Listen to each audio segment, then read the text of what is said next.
Благодарам, председателе. Многу кратко за надлежностите, многу добро сум ги проверил.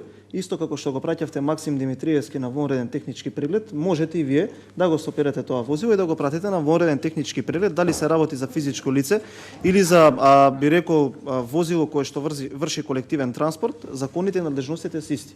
Од аспект на кризната состојба ние не ја поддржуваме за да бидеме контрадикторни, туку да им помогнеме на граѓаните. А за тоа вие, како ја имплементирате во редната состојба, еве јас би ви упатил, вие сте добро информиран човек, заради тоа што таква треба да биде позицијата.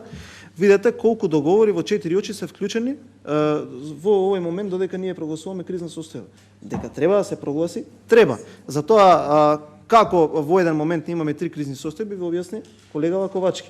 Ама за тоа како се користи, доволно кажува бројот на договори кои што се склучени во 4 очи помеѓу владата и помеѓу оние инстанции кои што ги добиваат тие договори. Тоа е сосема доволно. Благодарам.